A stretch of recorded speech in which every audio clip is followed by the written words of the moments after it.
Efesios capítulo 4. Si usted no tiene Biblia, puede compartirla con su vecino de asiento.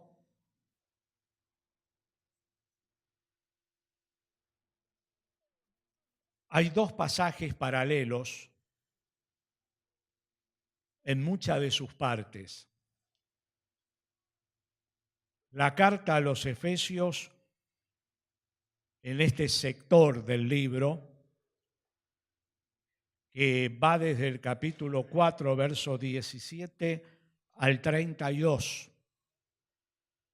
Luego Pablo escribe a otra iglesia en el libro de Colosenses, capítulo 3, versículo 5 al 17. Muchas de sus palabras inspiradas por el Espíritu Santo se repiten de igual forma o con alguna diversidad. Otras solo se explican en una o en otra carta. Para tener en cuenta, las cartas fueron escritas a iglesias como la nuestra, de aquel primer siglo. Y siempre una carta ha tenido de parte del escritor inspirado un objetivo. Ese objetivo pudo haber sido instructivo, exhortativo, correctivo, etc. Pero siempre hay un objetivo. Cuando nos acerquemos al texto bíblico, sea en la carta a los Efesios o a los Colosenses, tengamos en cuenta que ahora el Espíritu Santo habla a la iglesia aquí en San Andrés.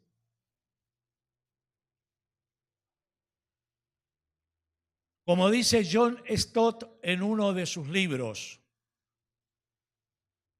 Dios habló en el tiempo presente en que fue hablado y se escribió en la Biblia.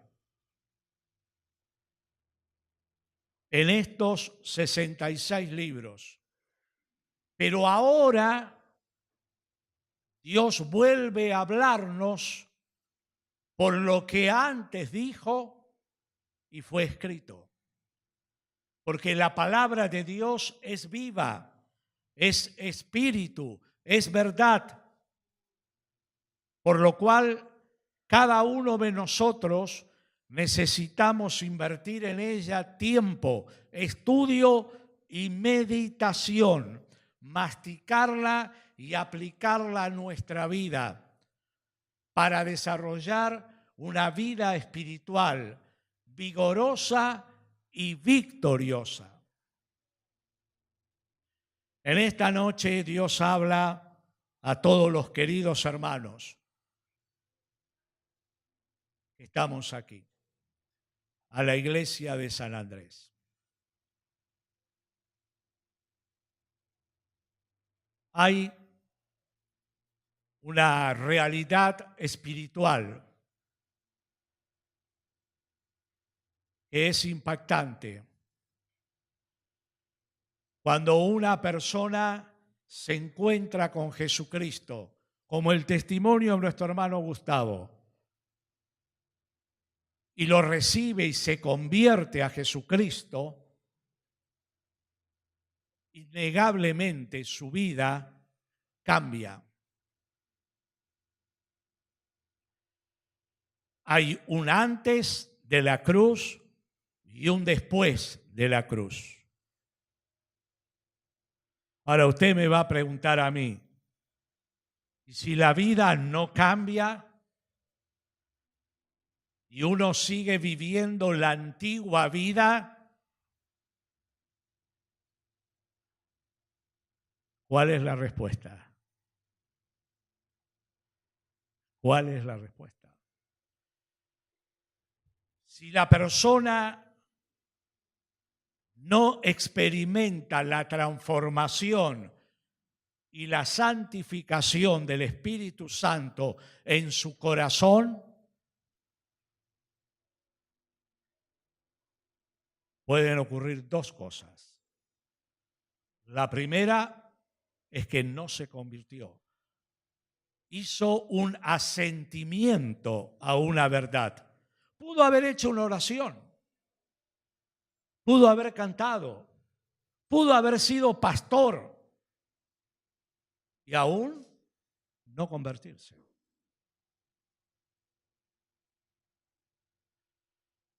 Asintió a una verdad, la creyó intelectualmente, pero no recibió al Espíritu Santo de Dios. Su vida, por lo cual, no cambió.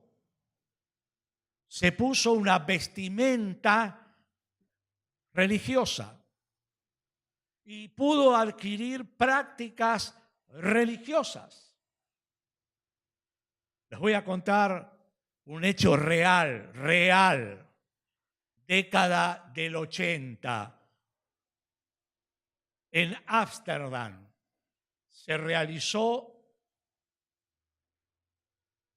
un encuentro de pastores y de líderes de todo el mundo que lo organizó la asociación Billy Graham. Cuando él, que era el principal expositor, va a predicar el primer mensaje, ¿sabe de qué tema fue? La conversión.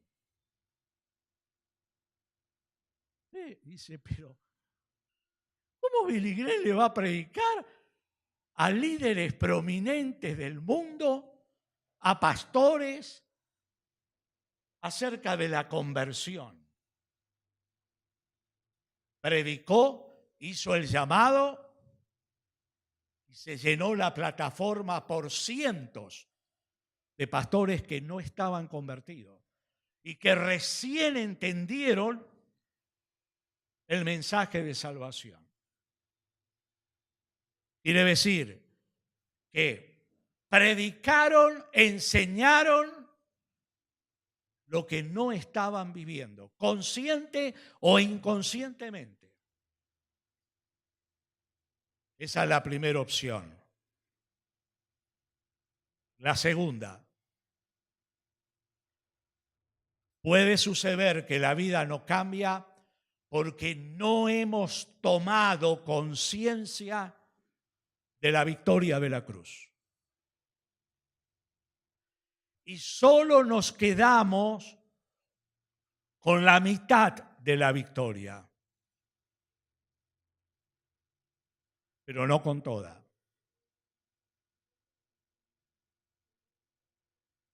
Y de pronto seguimos esclavos con costumbres, con vicios, con hábitos, con actitudes que fueron de la vieja vida. Y no le permitimos al Espíritu transformarnos. Entonces el Espíritu Santo se apaga, se entristece, no opera.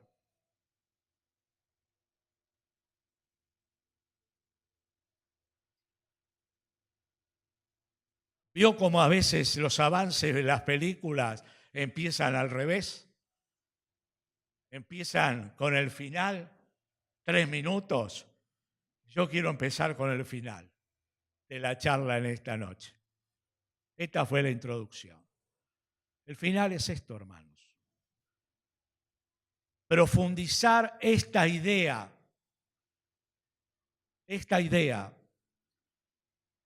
Tomar la mitad de la obra de la cruz es aceptar a Jesucristo como Salvador, pero no como el Señor de nuestras vidas. Todavía no hemos entregado totalmente nuestro ser.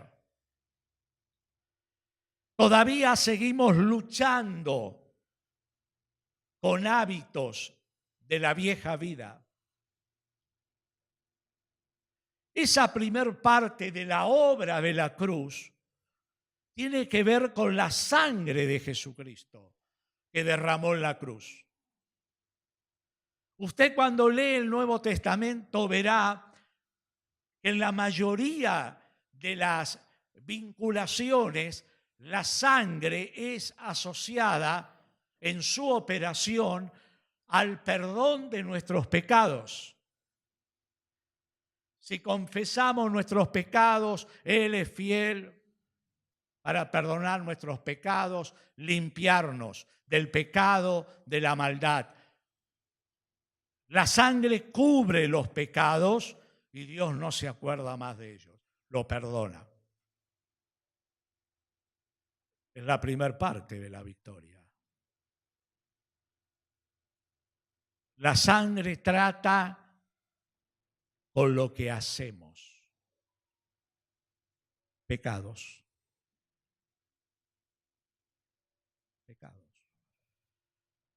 Pero el problema no está totalmente resuelto, porque nuestra naturaleza adámica, caída, continúa en nosotros. Y es allí, en este punto, donde necesitamos apropiarnos de la victoria de la cruz. Jesús fue a la cruz, derramó su sangre para el perdón de nuestros pecados. Pero hubo cruz donde toda su humanidad fue crucificada para tratar con lo que nosotros somos, con la esencia del pecado, con la naturaleza humana pecaminosa y caída.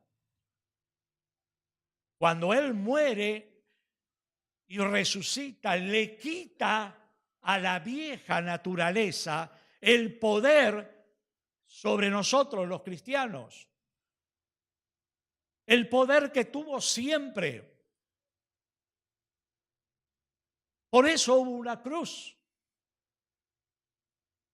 Para quebrar el dominio del pecado sobre nosotros. La sangre trata con lo que hacemos. Cubre al pecado. Dios perdona los pecados. Pero Dios necesita tratar con lo que somos, pecadores. Y cuando Jesucristo viene a nuestra vida, nos trae la naturaleza de Dios, al Espíritu Santo. Por eso dice que el viejo hombre, ¿qué fue? Crucificado. Tu vieja vida fue crucificada en la cruz. Cuando Jesucristo murió, tú y yo morimos con Él. En la mente de Dios ha sido así. Y Dios le quitó poder al viejo Salvador, pecador. Y yo en la nueva vida decido si peco o no. Antes era esclavo, no podía decidir.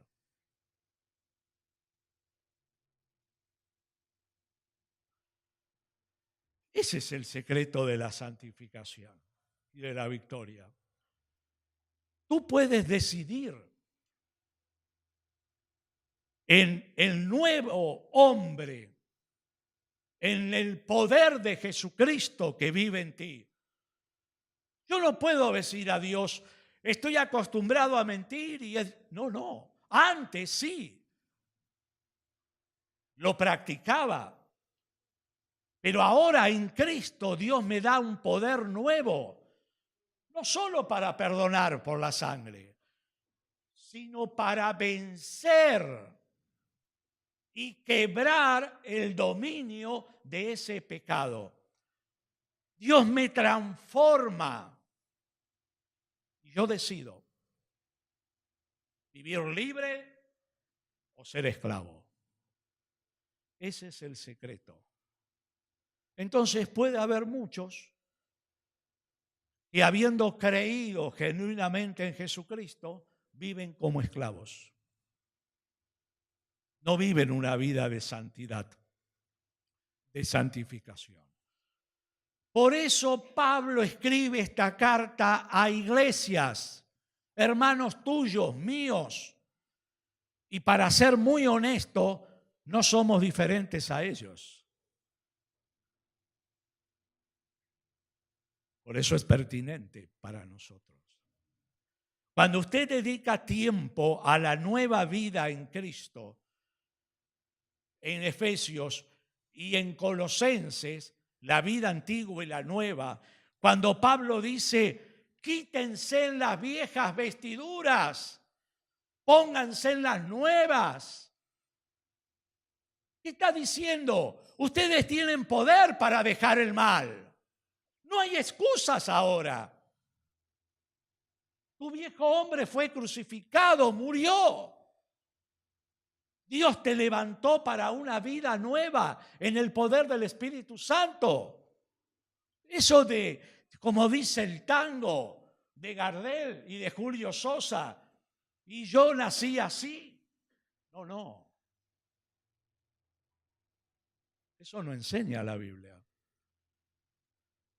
Si tu vida no cambia, tienes que replantear o tu conversión o tu santificación. Y Dios te llama para que se produzca el cambio, para que experimentes o la salvación de Jesucristo o la profunda santificación del Espíritu Santo. Por favor, Jesse.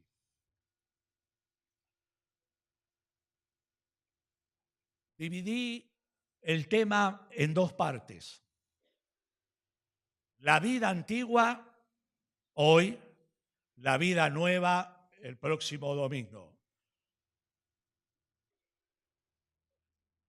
Fíjese que cuando Efesios, Pablo empieza a hablar, arranca, fíjese el versículo 17 del capítulo 4, esto pues digo y requiero en el Señor, que ya no andéis como los otros gentiles, no judíos y no convertidos. No andéis en el camino del mal, dice Pablo, y luego añade cuál es su clase de vida. Y lo que me llama la atención es el versículo número 19, donde dice que perdieron toda sensibilidad, su conciencia se petrificó, se volvió piedra. En esa sociedad vivimos, llenos de personas muertas espiritualmente, sin la vida de Dios, que necesitan imperiosamente de Jesucristo. Nada cambia en una persona si Jesucristo no está. Como cantamos, lo tengo a Él, lo tengo todo, pero si no lo tengo a Él, no tengo nada, aunque tenga una mansión de 4 manzanas. Usted no se lo va a llevar y yo tampoco. Va a quedar acá. Pero usted tendrá que presentarse frente a Dios, el cual juzgará. Ahora esa es la victoria de la cruz. Recibir ese poder del Espíritu para quebrar cualquiera de estos hábitos. Los dividí en 5 aspectos de análisis distintos. El primero de ellos, usted lo tiene acá. Adelante, Jessy. Reacciones emocionales del temperamento frente a una persona, frente a unas circunstancias, frente a Dios. ¿Cuáles son? Enojo, ira, amargura. Pablo lo especifica de esta manera. Quítense de vosotros, verso 31, toda amargura, enojo, ira. No significa lo mismo. El enojo, según la palabra griega que fue escrito en el Nuevo Testamento, el enojo es un estallido del temperamento.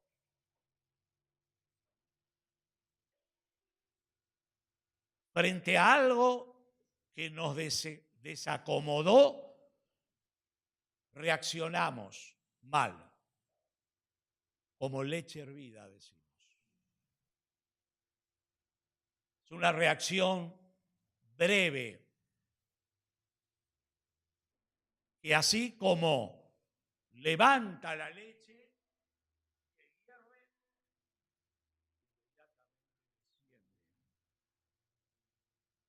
pero la advertencia es que si el enojo permanece, se convierte en pecado. Por eso está la advertencia, no se ponga el sol, que no termine el día, que no anochezca, sin que tú y yo, esposa, esposo, resuelvas ese tema, pidas perdón, te reconcilies, o con tu jefe, con tu amigo, con tu vecino. No acumules, es pecado. Y cuando tú resuelves antes de la noche, duermes en paz. Duermes en paz. Ese es el enojo. La ira es diferente. La ira tiene varias connotaciones. Hay una connotación buena de la ira. Bajo control. Te lo voy a recalcar. La ira descontrolada puede cometer cualquier locura. Pero la ira controlada puede ser benéfica. La ira controlada, legítima, no piensa egoístamente. No es para defensa propia.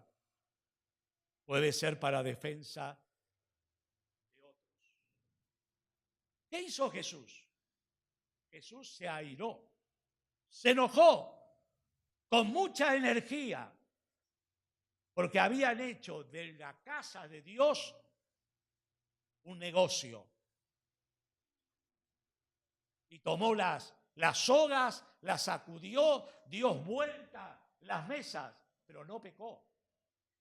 Lo hizo bajo control. Y no enojado porque le rechazaban a él, no. Reaccionó así porque habían ensuciado la casa de Dios y habían engañado a los más humildes, a los más pobres, a quienes se los cargaba con ofrendas caras, el negocio del sumo sacerdote. Voy a contarle un ejemplo de ira legítima. Vivía mi suegro, por supuesto. Ya estaba en los últimos años. 2 por 3 había que internarlo. Llegó un momento de una de estas internaciones. Yo iba un poco a la tarde a verlo, pero mi esposa y mi cuñada se turnaban, pasaban gran parte del día allí. Y les preguntaba cuando no podía ir, ¿cómo sigue? Lo vemos mal. ¿Qué dice el médico? No, dice, el médico dice que todas las explicaciones técnicas científicas de los médicos. ¿Pero por qué sigue mal entonces? ¿Cuál es el diagnóstico? No, dice, nosotros notamos que no puede respirar. No puede respirar, cada vez está peor.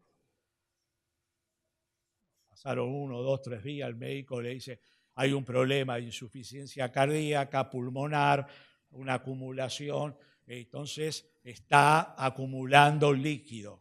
El líquido va a los pulmones, no puede respirar. ¿Y por qué no lo punza? No es el médico que va a ver. Pasaron 3, 4, 5 días. Yo a la tarde no pasaba normalmente el médico. Y ahora voy a hablar yo con él.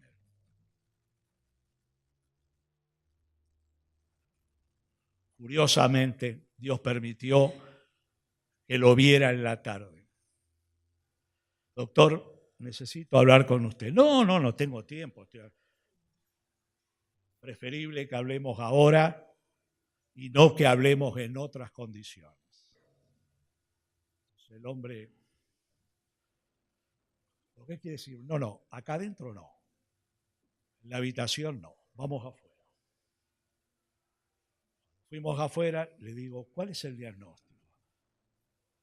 Y me empezó, le digo, basta, no me lo dé más. Hace 5 días que usted le está dando el mismo diagnóstico a mi esposa y a mi cuñada.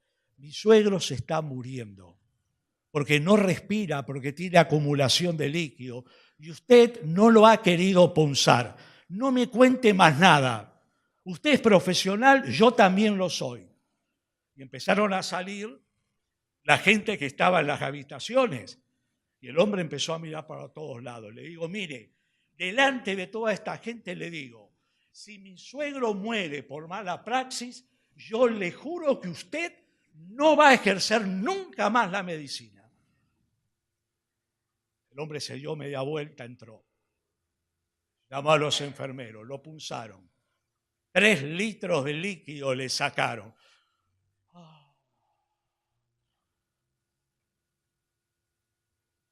Volvimos al día siguiente. ¿Sabe lo que pasó?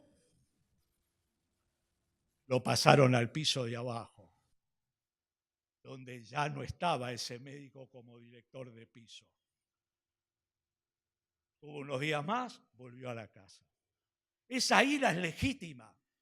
No fue en defensa mía.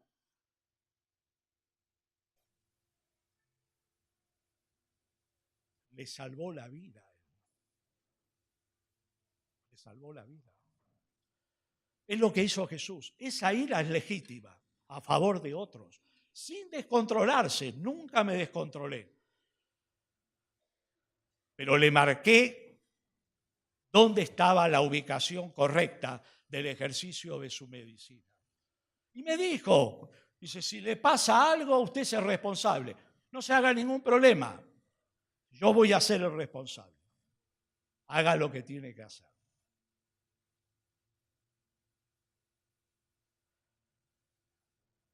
Pero la ira a la que Pablo se refiere es la ira mala. Es la ira pecaminosa. Es la ira que está fuera del control. ¿Sabe? El significado de la palabra quiere decir una ira permanente, crónica. Y hay personas que son así. Son iracundas. Viven enojadas, son violentas. Le pase o no le pase nada. Esa ira es pecaminosa, absolutamente. Y hay que erradicarla, hay que renunciar, hay que abandonarla. Entonces, la diferencia está en que el enojo es un estallido momentáneo del temperamento, bajo control. La ira pecaminosa es crónica. Se forma, se enraiza en la vida de una persona. Nosotros decimos, este vive siempre enojado, siempre reacciona mal. Pecaminoso. El tercer aspecto emocional es la amargura. Es la amargura.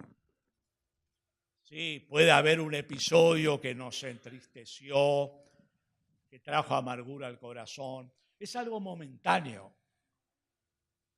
Pero hay personas que viven amargadas. bajo el dominio de la amargura. No sale el sol para ellas. Todos los días son nublados. La alegría se esfumó de sus vidas. No miran con optimismo el futuro. Pablo dice, quítense de vosotros toda amargura. ¿Sabe lo que quiere decir amargura? Resentimiento prolongado, falta de perdón. Hay personas que viven con amargura hoy porque no perdonaron y resolvieron hechos del pasado. Y son esclavos de la amargura. Y cualquier hecho que se pueda asociar a lo que no se resolvió le genera una reacción violentísima. Resentimiento prolongado. ¿Usted se lo quiere quitar de encima ese resentimiento? Hay que aprender a perdonar. No hay otra forma. De la manera que Cristo me perdonó a mí en la cruz, usted tiene que perdonar. No significa que necesariamente tiene que volver a tener una relación con la persona, pero debe perdonar y en el corazón. Hay casos que sí, la reconciliación es plena, hay otros que no, pero quedó resuelto el tema. Bien.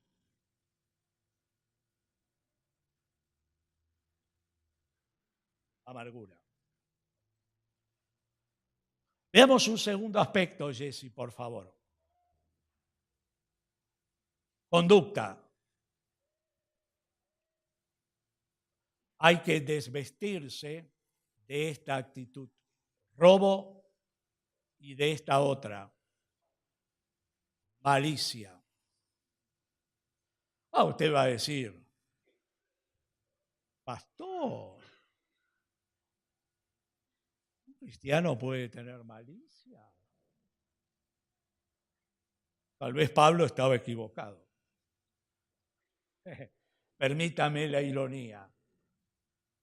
No estaba equivocado. ¿Sí? Claro que sí. Yo cuando usted, porque está asociado a maledicencia, cuando usted y yo preguntamos a otro con doble intención, ¿nunca le pasó? A mí sí, a veces me preguntan con... Yo ya sé que hay una doble intención detrás.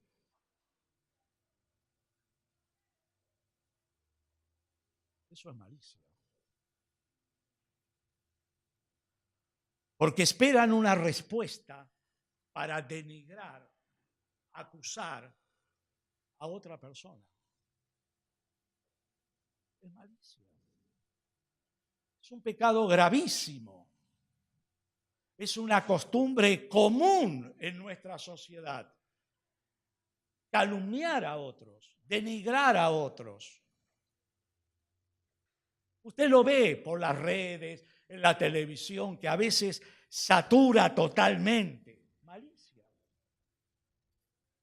Da buen rating. A muchos les gusta este estilo de vida. Ahora, esto se mete en la vida de los cristianos, hermanos. La malicia es trazar un objetivo sobre una persona y trazar un plan para llevarlo adelante. No importa las formas, por envidia, por celos, por lo que fuere, no importa. Es destructivo, dañino. Por eso Pablo dice, quítense de vosotros toda malicia, toda. Yo tengo que aprender a amar a mi hermano y aceptarlo. Podemos tener diferencias, pero lo que no puedo es tener malicia hacia él. De ninguna manera. Ahora bien, Pablo añade un hábito muy común en su época del antiguo Imperio Romano. Ustedes saben que los baños eran comunitarios, etcétera, etcétera. Pues ya estamos volviendo al imperio. Ya en Europa los baños no son para hombres y mujeres, son unisex. Y acá en diferentes lugares también. Ya entraron en las escuelas también. Entonces se robaban la ropa porque se bañaban desnudos. Entonces Pablo toma la idea. ¿Qué dice el texto? El texto dice, el que hurtaba, no hurte más, sino trabaje. Ahora, nuestra sociedad hoy, preste atención lo que le digo, porque usted lo va a tener que aplicar en su vida diaria. Dice, por las injusticias sociales, el hombre reacciona, mata, viola, violenta a otro, hace violencia de género, estafa por culpa de la sociedad. Y justifica el mal, hace una apología del mal, una defensa del mal. No, hermano. El mal no se resuelve con el mal. La Biblia dice, vence con el bien el mal. Es injustificado que yo mate a una persona, que la golpee, que mate a mi antigua pareja, que la destruya, que mate a sus hijos, porque no quiso seguir conmigo. Eso es pecaminoso, hermano. Bueno, trabaje. Los cristianos somos llamados a hacer apología del bien. Preste atención, porque a veces, no, yo la verdad que con la computadora en algunas cosas, los cristianos se mezclan en las corrientes políticas. Leo cada cosa que me dan ganas de ir a buscarlo con una ira santa y decirles, ¿por qué no dedicás ese tiempo a evangelizar a esos políticos en lugar de escribir tantas pavadas, adorando a uno, al otro, a aquel?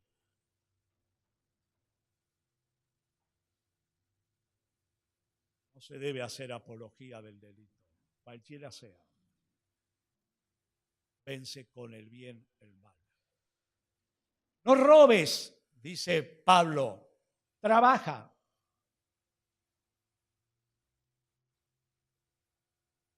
Es un tiempo difícil, por supuesto. En los buenos tiempos, y acá le voy a dejar algo, porque vendrán probablemente buenos tiempos, ahorre. Ahorre para los tiempos malos que vendrán después. Es el principio de la Escritura. Lea la historia de José en Egipto. Él ahorró esos años de abundancia y después le dio de comer al mundo y engrandeció a Egipto con riquezas. Fue sabio. Invierta, ahorre y siempre trabaje honestamente y sacrificialmente, porque vendrán tiempos donde no lo podrá hacer.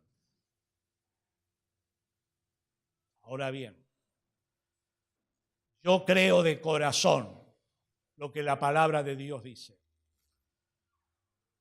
David enseña, joven fui y he envejecido, y no he visto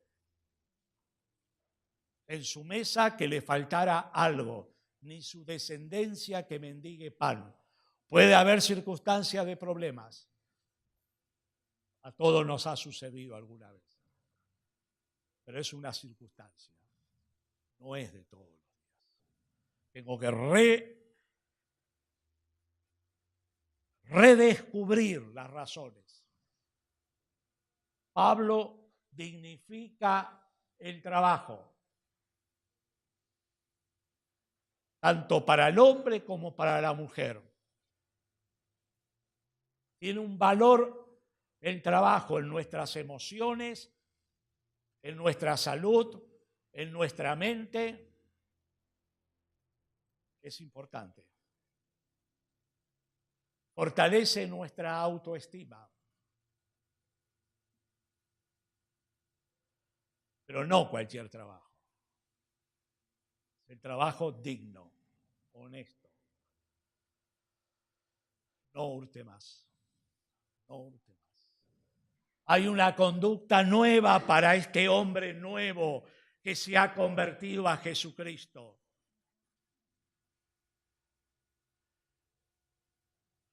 ¿Qué más nos dice Jesse, el apóstol? Hay un control de la lengua. No me diga que usted no tiene lengua. Creo que todos tenemos. Puede ser que algunos tengan más larga, otros más corta. Hay diferentes modelos. Pero fíjese, Pablo dice, desecha toda mentira, blasfemia, gritería, palabras corrompidas o deshonestas. Estoy tomando los dos pasajes, y maledicencia. Mentira. A veces decimos medias verdades. ¿Por qué no viniste al culto? Y porque tenía excusas. No viniste porque por alguna razón lo decidiste. Pero no queda muy bien decirlo decidí. Tu manera de pensar. Entonces, es una mentira. No nos damos cuenta que le mentimos a Dios. El perjudicado es uno. Ahora, Pablo utiliza un argumento muy fuerte. Preste atención. Pablo dice, no mintáis los unos a los otros porque somos miembros de la iglesia, del mismo cuerpo. Dice Pablo, mire qué importante. Dice, si usted le miente a su hermano, le está dando información equivocada, falsa. Su hermano va a creer algo que no es verdad, que es falso.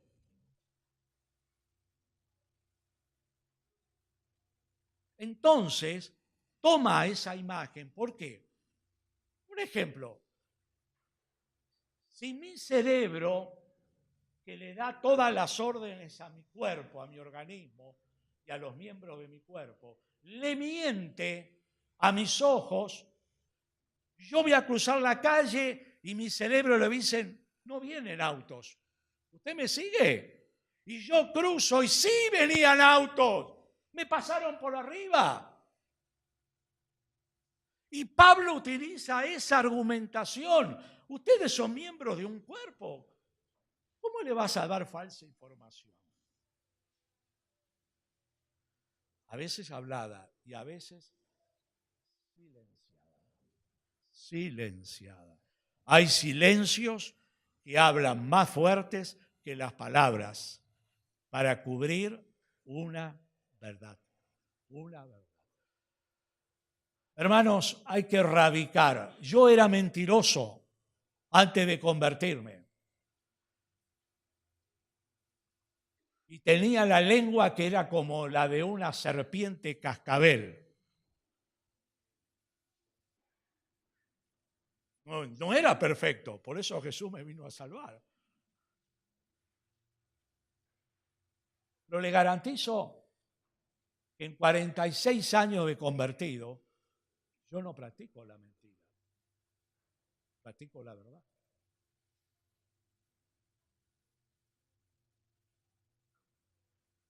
Me cambió. Jesucristo te puede cambiar. No practiques una religión. No vas a ir al cielo con una religión. Necesitas a Jesucristo. Él te puede transformar de adentro hacia afuera. Él quebró en la cruz el poder del pecado sobre nuestra vida. Podemos vivir totalmente diferentes y ser felices, aún en medio de las pruebas. Aún en medio de las pruebas. Usted sabe qué significa blasfemia. Es insultar a Dios. A veces lo podemos hacer groseramente. Más común en el mundo, ¿verdad? Pero otras veces lo podemos hacer solapadamente. Y reaccionamos mal con Dios, culpándolo de aquello que nos sucede.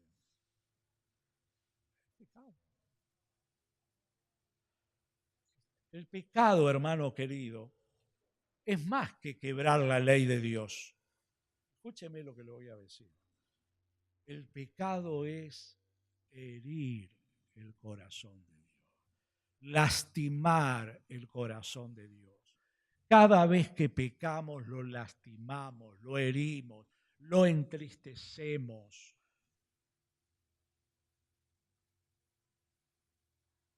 Si tomáramos conciencia de esto, viviríamos otra clase de vida. La iglesia sería luz resplandeciente. La gente entraría sola, se convertiría. Yo quiero a ese Jesús.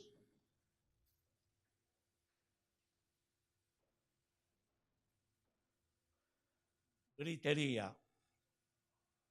Hay personas que no saben hablar, que no saben dialogar. Se comunican gritando. No es la mejor comunicación. No es.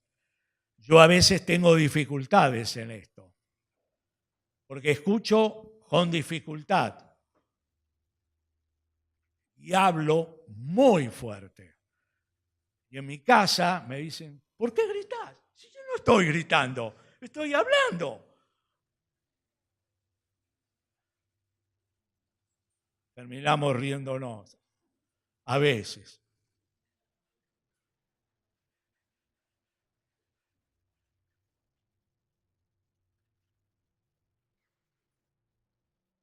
Palabras corrompidas y deshonestas. Esta palabra corrompida, nosotros creemos que inventamos la pólvora. Cuando hablamos de corrupción, es esa, la misma raíz. Palabras corruptas. Palabras corruptas. Malas palabras, hermanos. Yo me acuerdo cuando era niño, no teníamos televisión en casa. Mamá trabajaba en su máquina de coser. Mamá escuchaba radio. Es lo que había. Y cuando la radio se ponía mal y tenía lámpara, usted se acuerda, ¿no? Y la mamá se levantaba, le tenía que sacudir, ¿no? Escuchaba la novela y se perdía el capítulo. Esas radios antiguas, ¿te acordás, Mateo? Yo nunca escuchaba una mala palabra de un periodista, de un comunicador, nunca. Hoy, sea en radio, televisión, teatro, cine, es la moda. es la progresión, el adelanto hacia el infierno. Se habla como las cloacas de los ríos que desembocaban en el mar de la ciudad de Corinto. Una vergüenza. Pero hermanos, esto se lo digo a jóvenes, adultos, a personas mayores, a nosotros también se nos pegan esas palabras. Cuando dice palabras corrompidas, que están diciendo palabras que se echaron a perder, palabras que tienen feo olor, feo, no uso perfume, feo olor, y las usamos. Pensamos que somos evangélicos progre. Y cuando la palabra es deshonesta, tiene una connotación mala, sexual. Lo cual es muy común. Yo, antes de convertirme, hablaba siempre con doble sentido. Era un piola espectacular.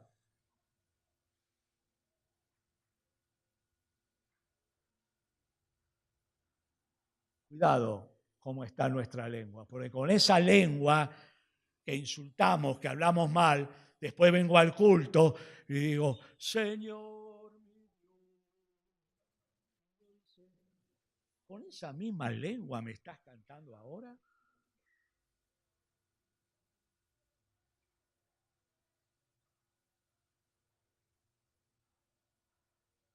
Necesitamos volver a la cruz, mis queridos. Hay que hacer otro viaje para la santificación. Para la santificación. Maledicencia tiene la misma raíz que la malicia. Es hablar mal de otros, justificado o injustificado. Hermanos queridos, no se debe hablar mal de nadie. Si tiene algo bueno que decir, dígalo. Si no tiene, cierre la boca. ¿Por qué habrá de pecar? Cierre la boca, suficiente. No desprestigie, no hable mal de los demás. Pasamos la que sigue, por favor. Vida sexual. Antes del año 1983, el sexo en la Argentina era un tema tabú. Los padres no enseñábamos educación sexual a los niños. A mí mis padres nunca me hablaron. Fue otra época. Después del reencuentro con la democracia, vino el destape. Todo vale, todo vale. En aquella sociedad del Imperio Romano, el pecado sexual era el rey. Ahora, fíjese que de Nerón, el emperador de la época de los romanos, de Jesús, de aquella época, ¿qué se dice de Nerón? ¿Qué escribieron en la historia? Nerón, el hombre de todas las mujeres. Y la mujer, todo hombre. ¿Usted lo entendió? Eso lo registra la historia. Era un corrupto sexualmente. Ahora, Pablo va a hablar de estos términos que son actuales, vigentes. Yo quiero que usted, hermano, amigo que nos visita, quiero que entiendas que cuando Dios prohíbe estas prácticas es para bendecirte a ti. Es para protegerte a ti. Es para proteger a las futuras generaciones. Es porque te ama. Es porque quiere ahorrarte muchos dolores de cabeza. es porque quiere achicar el margen de mal en tu vida. No es que Dios es un tirano. Dios nos creó seres sexuales, pero ahora escuche la diferencia. La sociedad nos quiere hacer creer que el sexo es un apetito. ¿Se escuchó? ¿Se escuchó allí en el fondo? El sexo es un apetito. Si el sexo es un apetito, entonces todos lo tenemos que saciar. Y yo tengo esposa, pero me gustó tal persona con la que me relacioné. Es un apetito. Soy libre también para acostarme con ella. Voy a hablar claro, ¿eh? Si el sexo es un apetito, entonces habrá la necesidad de una ley de abortos, habrá una necesidad de todas estas batallas legales, porque habrá embarazos por cientos y por miles, como los hay. Buscamos resolver el que es un problema antes que social, es espiritual, con la muerte de los inocentes. Preste atención, pecado gravísimo de nuestra sociedad, de nuestros políticos y de millones de nuestro país. A este punto me estoy enfocando ahora. Las cosas no se resuelven con la muerte de los inocentes. Hay que buscar a Dios. Pues si no lo querés buscar, asumí las responsabilidades que te corresponden. La ley de la Constitución, ya hay algunos candidatos que quieren quitarla, contempla 2 o 3 casos legítimos para el aborto. Ya han existido de hace años. Pero lo que se quiere erradicar es todo. Cuando la vida sexual se toma como un apetito, escúcheme bien, todo vale. Las chicas de 10, 11 años, yo me acuerdo cuando era adolescente en Suecia, esto ocurría. Hoy ocurre aquí. La iglesia tiene que enseñar y los padres tienen que enseñar las verdades de Dios en este tema. Quiero tirar por tierra ese axioma. El sexo no es un apetito. ¡Quiébrelo! Es una mentira diabólica. El sexo es un deseo. Es un deseo que es controlable con Jesucristo. Ahora hablo a la iglesia. El que no tiene a Jesucristo tiene la opción de encontrarlo. Pero es controlable. Todo deseo es controlable, a diferencia del apetito. Yo tengo apetito y si no como me muero. Pero el sexo es diferente.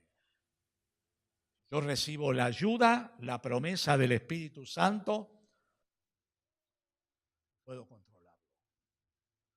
Puedo ser fiel a mi esposa y puedo mantenerme en castidad mientras esté soltera o soltero. Ese es el proyecto de Dios. Se lo digo muy claro.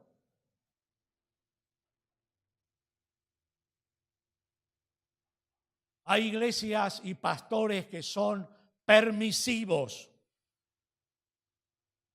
Allá ellos. Un día Dios le va a preguntar en qué Biblia enseñaron. En mi Biblia, que es la suya, esto es lo que dice. Hermano querido, hermana, abandone todo hábito pecaminoso en el aspecto sexual. No mire pornografía en las películas, en la computadora, en internet, en las revistas. Corte con el pecado, porque el pecado lo va a envolver, lo va a destruir. Bien. Fornicación es el término para las relaciones sexuales prematrimoniales, antes del matrimonio. Personas solteras o separadas o divorciadas que están en ese estado. Impureza sexual, pasiones desordenadas. La palabra griega es epitimia, quiere decir pasiones fuera de control. Fuera de control. Por eso necesitamos vivir la vida en el Espíritu, orar, doblegar nuestro corazón y decidir. Tú tienes poder en el nombre de Jesús para decir, yo me voy a mantener en pureza para agradar a Dios, para glorificar a Dios.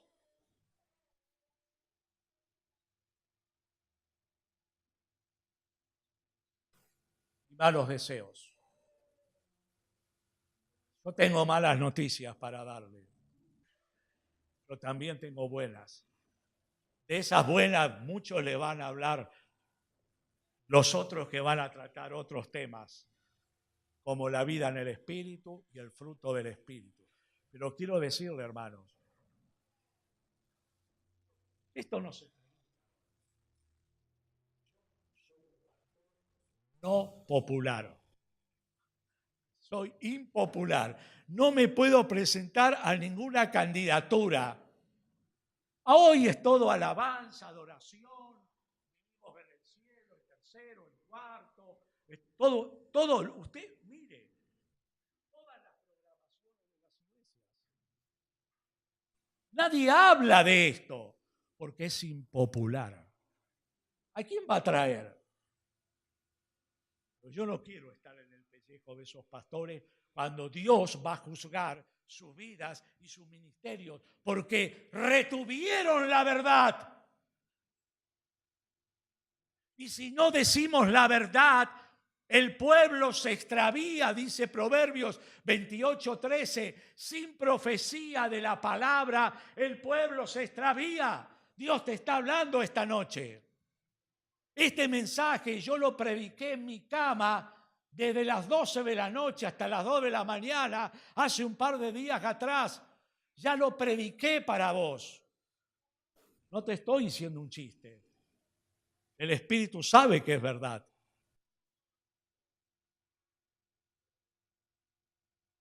Decide cambiar. ¿Sabe cuál es la mala noticia? Que necesitas repensar que los que practican tales cosas no heredarán el reino de Dios. No te engañes. No te engañes. Eso dice Gálatas en el capítulo 5. No te engañes. No las practiques más. Corta. Pide perdón a Dios y pide fuerzas al Espíritu Santo y empieza a vivir una vida limpia, digna del que murió y resucitó por ti.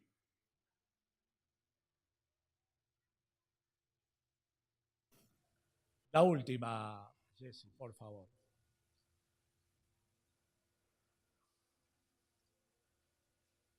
Este es el aspecto del alma y del espíritu. No dar lugar al diablo. Es el mismo pasaje, hermanos. Practicando el mal, viviendo en el mal, estamos dando lugar al diablo. No es solamente no perdonando y continuar con nuestro enojo una semana. Es más, el contexto es más amplio. Ahora, cuando tú y yo damos lugar al diablo, le abrimos la ventana de nuestra vida. Y cuando el diablo empieza a actuar, te va a sacudir. te va a sacudir. No le des lugar. Vive la vida de santidad. No entristezcas al Espíritu Santo. Vive en ti. Si uno no presta atención a vivir en el pecado y desarraigarlo en las fuerzas de Jesucristo, lo entristecemos. Vive apagado. Cuando yo le hablo del Espíritu Santo, usted dice, no es miembro de la iglesia. Yo no lo vivo. ¿Para qué? Si yo ya creí. ¿De qué equipo eres? ¿De este o de este? Presta atención. Presta atención. Dios te está hablando. Hoy te llama al arrepentimiento. Tal vez no tengas otras oportunidades. Abandona lo que está mal en tu vida. La cruz quebró con el poder del antiguo hombre. Tú tienes poder de Dios para quebrar todo pecado. Eso de la antigua vida. Yo quisiera tener acá un montón de ropa y empezar a revolear. Esta de la antigua vida, esta de la antigua vida. Ahora tengo que vestirme de las nuevas vestiduras de Dios que veremos el domingo. Pero usted y yo somos racionales, entendemos. Si no me saco lo malo, lo sucio, ¿qué me voy a poner encima? Dígame, nada. No puedo, es imposible. No puedo tener 5 pulóveres, 3 pantalones. Imposible. Primero hay que desvestirse, quitar lo malo. En la conclusión, por favor, Jesse.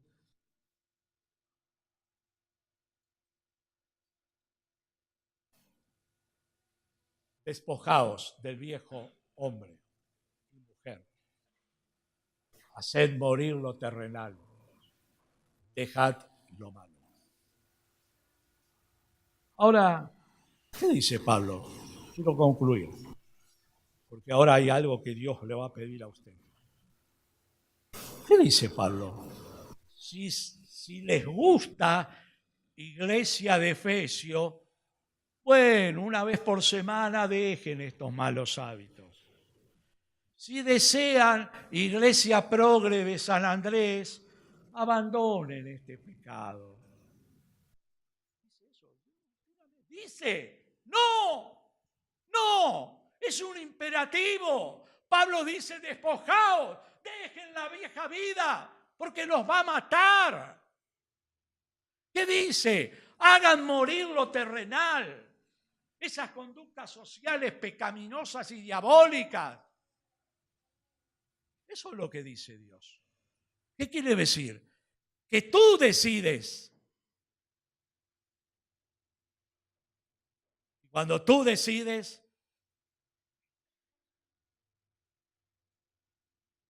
le pides perdón a Dios. Pero de veras, hermano, no juguemos con Dios. Con el corazón quebrado, llore delante de Dios. Pida perdón por el tiempo, los años o los días y los hábitos. Arrepiéntase y convierta su corazón en serio a Dios. Si usted tiene dudas, invite a Jesucristo a entrar a su corazón. Recíbalo, reciba el perdón de Dios y reciba el Espíritu Santo. Dios lo va a transformar. Sí, pero usted lo tiene que decidir. Acá hay personas que tal vez están necesitando a Jesucristo.